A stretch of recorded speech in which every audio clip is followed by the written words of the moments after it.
Alo și bun venit la un episod. Azi ne vom juca Farming Simulator 18 pe telefon. Da, dacă știți, poate nu știți ce este acel joc, eu îmi permit pe calculator și l-am permis pe telefon.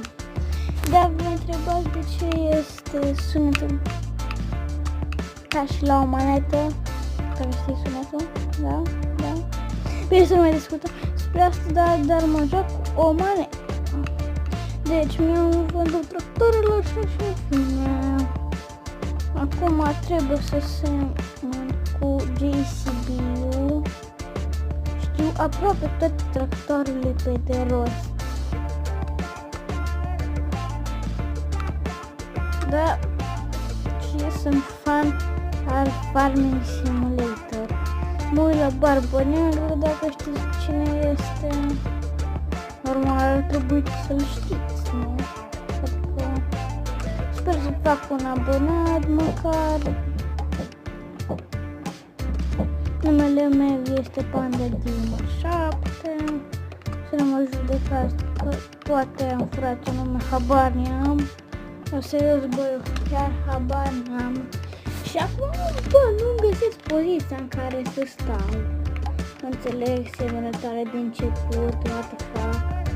Adică, bine, suntem la început, sunt în avantaj doar cu 2 tractoare și un plug, cam atât.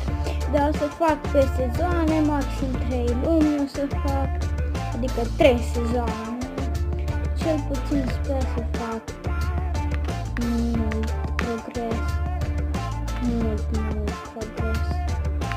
Da, o să mă axez pe mult pe baloții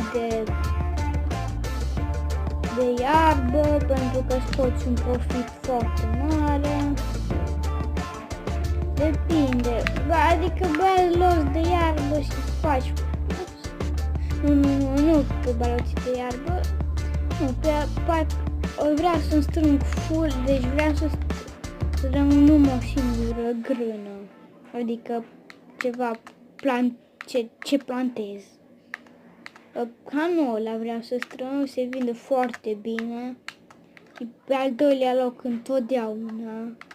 Știu, greu se vinde mai bine, dar dacă de la început am obișnuit să plantez canola, na. Și când o să aibă prețuri foarte mari din alea de bubui, o să vând canola. Până atunci nu știu ce o să fac. Încă nici nu știu mapa așa de bine, o să explorăm în episodul de azi. Dacă avea opțiunea să, nu știu, să faci să-ți alegi ce mapă vrei tu, de exemplu, cum e pe calculator, îți alegi ce mapă vrei tu din 3 sau câte ai. Că, da, am încercat să văd dacă îți poți instala moduri, dar din păcate n-am știut, dar n-avem ce face. Frate, de jocul ăsta atât de popular. Hai de capul meu, bă, deci nici nu vă vine să credeți cât de popular îi. Cine nu știe. Dacă nu vă plac jocurile unde trebuie să ai multă răbdare, nu vă recomand acest canal. Că cel puțin o să mă joc doar Minecraft și Farm. Mai vedem dacă joc și alte jocuri. Clash of Clans, nu știu, dar nu.